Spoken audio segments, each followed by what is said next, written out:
Le titan colossal, premier titan apparu et la première grande menace qui apparaît dans le manga, le titan emblématique de l'attaque des titans, possède énormément de secrets que nous allons décrypter ensemble. Préparez-vous à une exploration approfondie de la chronologie des apparitions du titan colossal et de son utilisation entre les différents détenteurs. Nous découvrirons les secrets et analyserons les implications et découvrirons les liens entre ces détenteurs et les événements clés du titan colossal dans l'attaque des titans. De l'utilisation initiale destructrice à l'exploitation stratégique, chaque détenteur du titan colossal a façonné le cours de l'histoire et bouleversé les destinées des personnages que nous aimons. Dans cette deuxième partie de la vidéo, nous plongerons dans les détails de chaque détenteur du titan colossal, examinant leurs motivations, leurs capacités et les répercussions de leur utilisation de ce pouvoir titanesque. Parlons maintenant de la chronologie des apparitions du titan colossal. La première apparition du titan colossal est une des scènes les plus emblématiques du manga, si ce n'est la plus emblématique du manga. En plus de nous introduire aux règles qui régissent ce monde, que l'humain est insignifiant par rapport à la menace du monde extérieur. Un jour de l'an 845, alors que les habitants du district de Shiganshina vivaient dans une période de tranquillité depuis environ un siècle, un éclair jaune frappa devant la porte du district et le titan colossal apparut brutalement devant le mur. Il mit un grand coup de pied dans la porte de la ville, la détruisant ainsi, provoquant l'invasion des titans dans la ville, ce qui indirectement va conduire à la mort d'énormément d'habitants intramuros, notamment la mère d'Eren. Après cela, le titan se volatilisa aussi vite qu'il fut apparu. Donc cette apparition bien qu'expéditive nous apprend que de 1, les titans existent et de 2, qu'il y en a un qui a une hauteur capable de surpasser les murs et qui est doté d'intelligence. Sa deuxième apparition fut 5 ans après, à peu près similaire à sa première apparition, à la différence que les habitants préparaient les défenses du mur rose et que Eren est capable d'utiliser la manœuvre tridimensionnelle. Alors que l'humanité avait cru reprendre un semblant de paix, cette paix fut à nouveau chamboulée par notre protagoniste d'aujourd'hui. En effet, le titan colossal réapparut en un instant, son apparition fit tomber les nouvelles recrues du bataillon d'exploration se trouvant en haut du mur, et le titan colossal détruisit à nouveau la porte protégeant le peuple, réduisant à nouveau le territoire intramural. Eren, qui avait été projeté, se rattrapa et fonça sur le titan colossal empli de haine pour réaliser son objectif, exterminer tous les titans. Il se mit en affront face à lui, prêt à lui déchiqueter la nuque. Cet affrontement contre le titan colossal nous donna deux informations très importantes sur ses capacités. Premièrement, il est très lent. Le fait de devoir bouger une masse aussi grande et puissante ralentit énormément les mouvements de ce titan, ce qui le rend extrêmement vulnérable face à ses assaillants. La preuve de par un balancement de bras, il détruisit les défenses présentes sur le mur. Mais de par sa vitesse, Eren eut le temps de monter sur son corps et d'aller vers sa nuque. Deuxièmement, ce titan est capable de produire une grande quantité de fumée pour se protéger face à sa faiblesse de vitesse, qui n'est pas seulement abondante, mais aussi extrêmement brûlante. Enfin,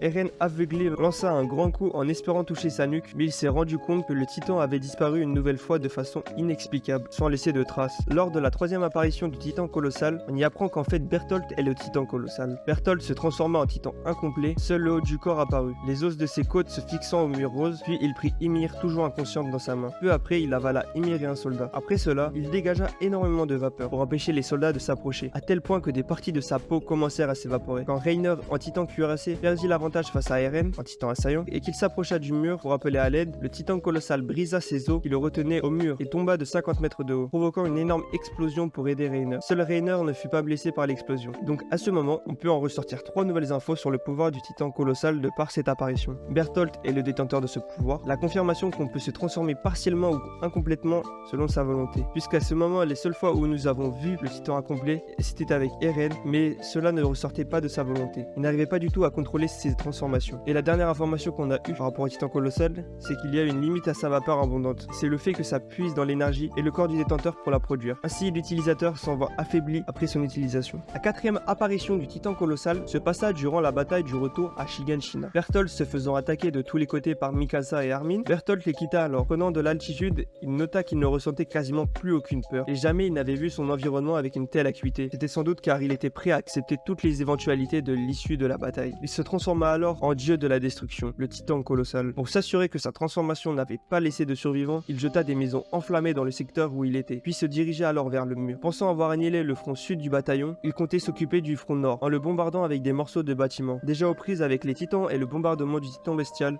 il n'aurait aucune chance. Eren crie avec son titan pour se faire remarquer, Bertholdt le voit et l'ignore. Eren tente de le faire tomber en prenant la jambe de son titan. Bertholdt secoua un peu la jambe et envoie le titan assaillant valser en haut du mur. Jean-Conny et Sacha arrivèrent de front pour faire diversion pour laisser Mikasa lui envoyer un tir de lance foudroyante dans sa nuque. Il émit une chaleur brûlante de son titan, blessant ces derniers. Bertholdt regretta que ce soit ses anciens camarades qui aient survécu à sa transformation. Il voulait les pulvériser d'un coup pour en finir vite. Il s'approcha d'Eren et Armin qui l'attendent sur le mur. Il vit le titan d'Eren perdre l'équilibre et tomber du haut du mur. Bertholdt pensa que Eren avait trop souffert du choc reçu lorsque son titan avait été envoyé contre le mur et n'était plus en état de combattre. Armin accrocha le grappin aux dents de son son titan, il émit des émanations brûlantes, mais Armin ne lâcha pas sa prise. Il se demanda pourquoi Armin, si brillant d'habitude, se laissait retirer vif. Il pensait que c'était une diversion. Eren était incapable de se lever et les autres occupés à combattre le cuirassé. Reiner s'étant régénéré et revenu dans la bataille. Il se demanda encore si un détail lui échappait, mais il n'insista pas à chercher à comprendre.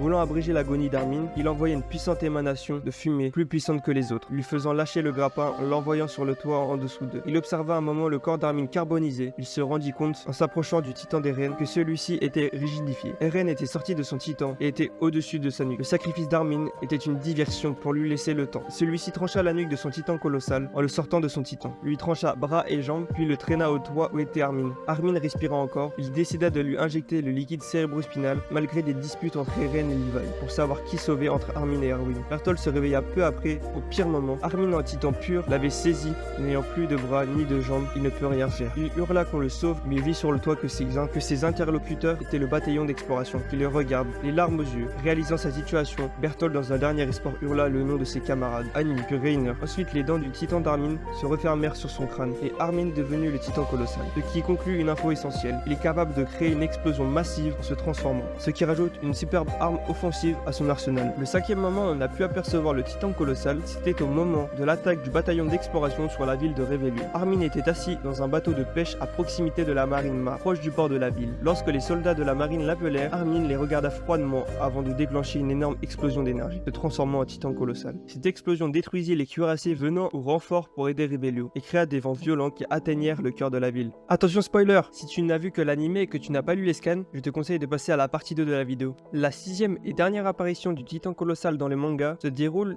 durant la bataille finale du Grand Terrassement. Après avoir été sauvé du titan bestial durant la bataille finale, Armin se transforme en titan colossal. Dans le but de se battre face à Eren, le titan colossal émergea du cratère nouvellement formé et se prépare à se diriger vers le fort Salta, à proximité. Eren génère un nouveau corps portant des similitudes avec le titan colossal. Après cela, les deux titans s'engagèrent dans un combat au corps à corps. Eren prend le dessus, mais Armin parvient à tenir le titan d'Eren en place, donnant à Mikasa l'occasion de se diriger dans la bouche du titan et de couper la tête exposée d'Eren. Après la mort d'Eren, le pouvoir du titan colossal a cessé d'exister avec le pouvoir des titans. Donc en bref, les capacités du colossal qu'on a appris au fur et à mesure de l'histoire sont sa taille équivalente à 60 mètres pouvant dépasser les murs, il est contrôlé par un humain donc possède une intelligence supérieure à un titan classique, il peut produire de la vapeur avec son corps pouvant carboniser toute personne s'en approchant, mais cette vapeur consomme la chair de l'utilisateur. Et pour finir, il peut créer une explosion lors de sa transformation qui peut être plus ou moins énorme selon sa volonté. Maintenant parlons des détenteurs du titan colossal, des similitudes qu'il y a entre ces détenteurs et de son utilisation. Le premier détenteur du titan colossal se nomme Bertholdt Hoover. Bertholdt Hoover était un Eldien sous les ordres de l'Empire Mar. Après s'être qualifié pour devenir l'un des guerriers de Mar, il hérita du titan colossal. En l'an 845, accompagnant Reiner, Annie et Marcel Galliard, il usa de son pouvoir afin de briser le mur Maria. Début d'une vaste opération servant pour but de récupérer le titan originel. Dans le manga, Bertholdt se transforme à 4 reprises en titan colossal. Premièrement, au tout début du manga, lors de la chute de Shiganshina, comme cité précédemment. La deuxième fois se déroule 5 ans après lors de la bataille de Trost. La troisième fois est durant le choc des titans lors du duel entre Eren et Reiner. Et sa quatrième et dernière utilisation du titan colossal se déroule lors du retour de Shiganshina. Après cette bataille, Bertholdt fut vengé par Armin qui à son tour obtenu le pouvoir du titan colossal. Armin Arlett.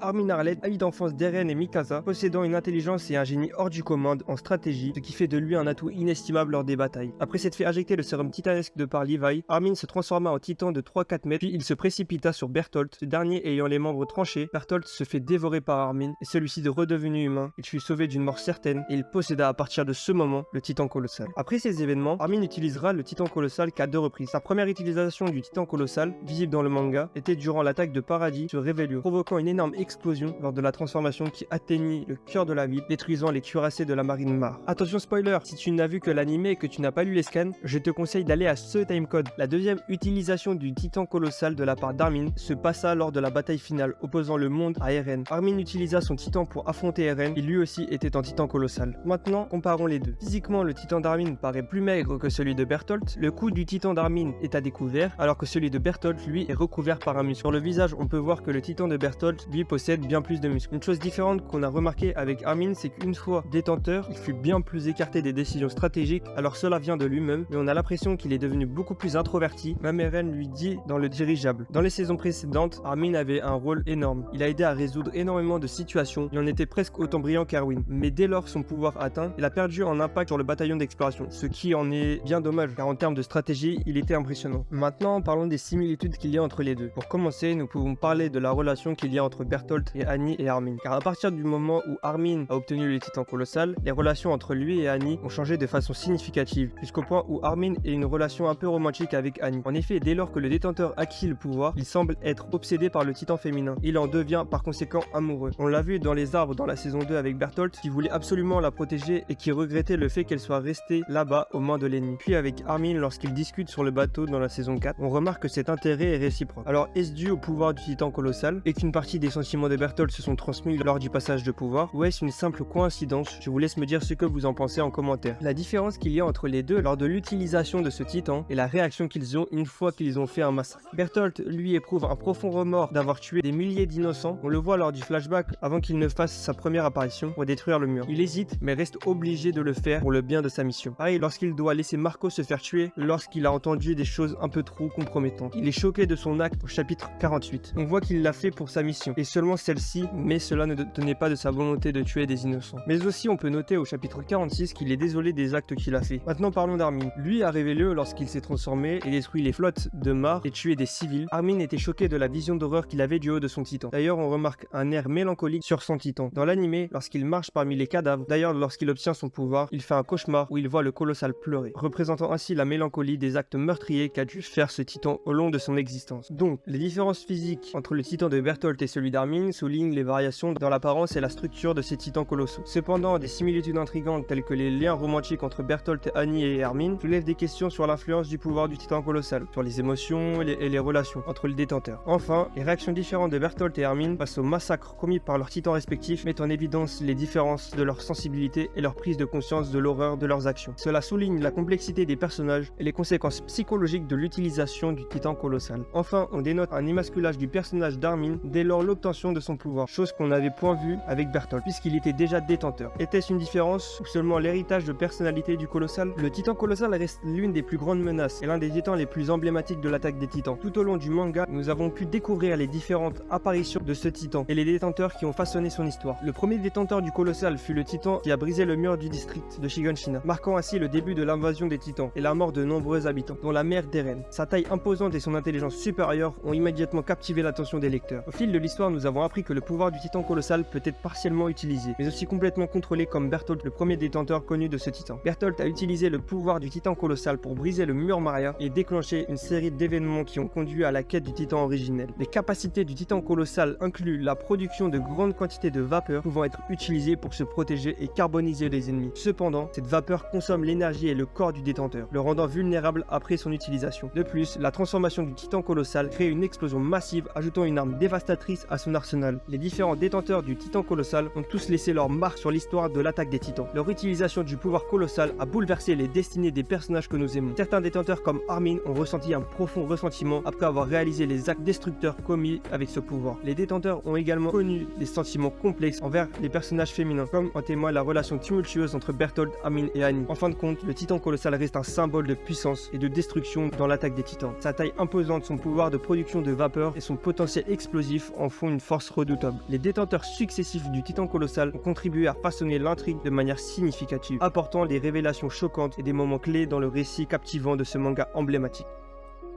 Si tu as aimé la vidéo, je te laisse t'abonner et mettre un like. Ciao.